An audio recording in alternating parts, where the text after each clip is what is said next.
ఆధ్యాత్మిక గురువు జగ్గి వాసుదేవ్ పై ఆరోపణలు వెలువలా వస్తున్నాయి. తమ కుమార్తెకు వివాహం చేసి ఇతరుల పిల్లలను సన్యాసం తీసుకునేలా ప్రేరేపిస్తున్నట్టు మద్రాస్ హైకోర్టు కామెంట్స్ తో జగ్గి వాసుదేవ్ పై విమర్శలు వస్తున్నాయి.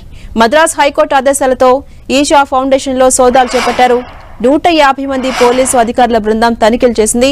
యోగా సెంటర్లో ఉండే వారి గురించి ఆరా తీశారు. వాలంటీర్స్ ను పలు ప్రశ్నలు అడిగారు అధికారులు. వారి జీవన విధానం గురించి తెలుసుకున్నారు. తమిళనాడు కోయంబత్తూరులోని agricultural university retired professor S Kamaraju తన ఇద్దరు కుమార్తెల్లో శక్తి సామర్థ్యాలను తగ్గేలా మందులు ఇచ్చారని, జుట్టు కత్తిరించుకుని తమ యోగా కేంద్రాల్లో సన్యాసులుగా జీవించమని ప్రోత్సహించినట్టుగా హేబియస్ కార్పస్ పిటిషన్ వేశారు. తన కుమార్తెల జీవితాన్ని జగ్గి వాసుదేవ్ నాశనం చేశారని ఆరోపించారు.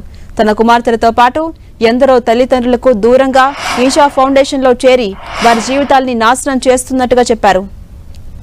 ఇక విచారణ చేపట్టిన మద్రాస్ కోర్టు ఈషా ఫౌండేషన్ లోని పద్ధతులపై ప్రశ్నలను లేవనెత్తారు.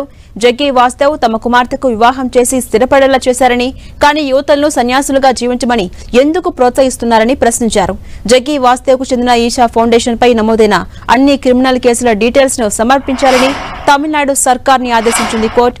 కోయంబత్తూరులోని ఆధ్యాత్మిక గురువు జగ్గి వాసుదేవ్ నిర్వహిస్తున్న ఈషా యోగా కేంద్రంలో మహిళలను సన్యాసం తీసుకునేలా ప్రేరేపిస్తున్నట్టుగా ఆరోపణలు వస్తున్నాయి. వీటిపై ఈషా ఫౌండేషన్ స్పందించింది. పెళ్లి చేసుకోమని కానీ, సన్యాసులుగా మారాలని కానీ తాము ఎవరిని అడగమని స్పష్టం చేసింది. అవి వ్యక్తిగత విషయాలని పేర్కొంది.